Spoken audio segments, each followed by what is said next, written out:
Hi అండి, నమస్తే. Welcome back to Uma చేతి వంట. ఈరోజు మన వీడియోలో ఇన్స్టెంట్ సేమియా ఊతప్పం చూపించబోతున్నా. చాలా అంటే చాలా సింపుల్ రెసిపీ అండి. మార్నింగ్ టిఫిన్కి ఇడ్లీ పిండి, దోశ పిండి లేనప్పుడు ఈ విధంగా ఒకసారి ట్రై చేయండి. చాలా అంటే చాలా బాగుంటుంది. ఈవినింగ్ టైంలో పిల్లలు స్నాక్స్ అని అడిగినప్పుడు కూడా ఈ విధంగా చేసి పెట్టండి. వాళ్ళు చాలా ఇష్టంగా తింటారు. ఈ రెసిపీ కూడా చాలా తక్కువ టైంలో ప్రిపేర్ చేసుకోవచ్చు. వీడియోలోకి వెళ్ళిపోయే ముందు మీలో ఎవరైనా నా ఛానల్ని ఫస్ట్ టైం చూస్తున్నట్టయితే ప్లీజ్ సబ్స్క్రైబ్ చేసుకుని పక్కనే ఉన్న బెల్ ఐకన్ క్లిక్ చేసి ఆల్ అనే బటన్ క్లిక్ చేస్తే నేను ఎప్పుడు వీడియోస్ పెట్టినా మీకు నోటిఫికేషన్ వస్తుంది. మరి ఇంకెందుకు లేటు రెసిపీ చూసేద్దాం రండి. ముందుగా ఒక బౌల్ తీసుకొని ఒక అరకప్పు దాకా పెరిగేసుకొని ఒక 1/2 టేబుల్ స్పూన్ వంట సోడా వేసుకొని మొత్తం మిక్స్ చేసుకోవాలి. ఇలా కలుపుకున్న పెరిగిని ఒక 30 నిమిషాల పాటు పక్కన పెట్టుకోవాలి. ఇప్పుడు ఒక రోల్ తీసుకొని 2 ఇంచుల అల్లం అలాగే 3 పచ్చిమిర్చిని వేసుకొని కచ్చాపచ్చాగా దంచుకోవాలి. ఒకవేళ రోల్ లేకపోతే మిక్సీ గిన్నెలోనైనా కచ్చాపచ్చాగా పేస్ట్ చేసుకోవాలి. చూడండి, ఈ విధంగా కచ్చాపచ్చాగా దంచి పెట్టుకోవాలి. ఈ అల్లం పచ్చిమిర్చి పేస్ట్ని ముందుగా కలిపి పెట్టుకున్న పెరుగులోకి వేసుకోవాలి. ఇప్పుడు ఇందులోకి 1 కప్పు సేమియా, 1 కప్పు బొంబాయి రవ్వ వేసుకోవాలి.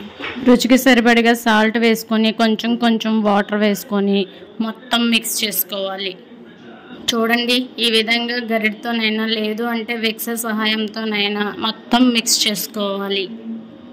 ఈ విధంగా మొత్తం కలుపుకొని మూత పెట్టి ఒక 15 మినిట్స్ పక్కన పెట్టుకోవాలి. 15 మినిట్స్ తర్వాత స్టవ్ ఆన్ చేసి ప్యాన్ పెట్టుకొని ప్యాన్ హీట్ అయిన తర్వాత 2 టేబుల్ స్పూన్ వరకు ఆయిల్ వేసుకోవాలి. ఆయిల్ హీట్ అయిన తర్వాత 1/2 టేబుల్ స్పూన్ జీలకర్ర, 3 పచ్చిమిర్చిని చిన్న ముక్కలుగా కట్ చేసుకోవాలి. అలాగే 2 రెమ్మల కరివేపాకు చిన్న ముక్కలుగా కట్ చేసి అలాగే 2 మీడియం సైజ్ ఆనియన్స్ని చిన్న ముక్కలుగా కట్ చేసుకొని వేసుకొని కొంచెం లైట్గా ఫ్రై అవనివ్వాలి. కలుపుకున్న తర్వాత మూత పెట్టి ఒక 2 మినిట్స్ మగ్గనివ్వాలి. చూడండి, 2 మినిట్స్ తర్వాత మూత తీస్తే ఈ విధంగా మగ్గితే సరిపోతుందండి. ఇప్పుడు 50% ఫ్రై అయితే సరిపోతుందండి. తర్వాత ఊతప్పంతో ఇంకో 50% ఫ్రై అయిపోతాయి.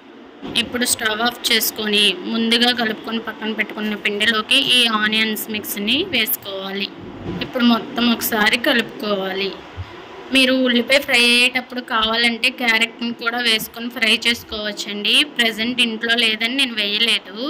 మీ దగ్గర ఉంటే మాత్రం వేసుకొని ఫ్రై చేసుకొని ఇందులో యాడ్ చేసుకోండి. ఇలా మొత్తం మిక్స్ చేసుకొని ఇందులోకి లైట్గా వాటర్ వేసుకొని ఊతప్పం బ్యాటర్ లాగా కలుపుకోవాలి.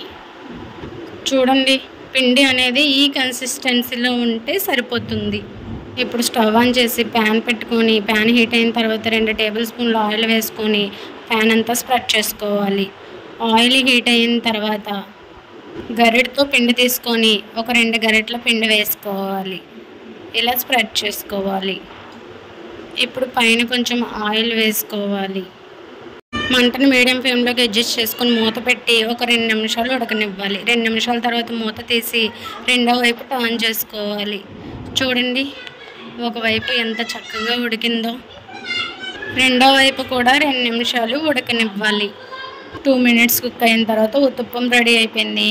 ఇప్పుడు ప్లేట్లోకి తీసుకుందాం. అంతేనండి, ఎంతో సింపుల్ సూపర్ సేమియా ఊతప్పం రెడీ అయిపోయింది. ఈ ఊతప్పంకి కాంబినేషన్గా ఏ చట్నీ అయినా బాగుంటుందండి, లేదా నొత్తుగా తినేసినా చాలా బాగుంటుంది. మీరు కూడా ఇంట్లో ట్రై చేసి పిల్లలకు పెట్టండి. ఎలా వచ్చిందో కామెంట్ చేయండి. మీకు ఈ వీడియో నచ్చినట్టయితే లైక్ చేసి మీ ఫ్యామిలీ అండ్ ఫ్రెండ్స్కి షేర్ చేయండి. Thank you.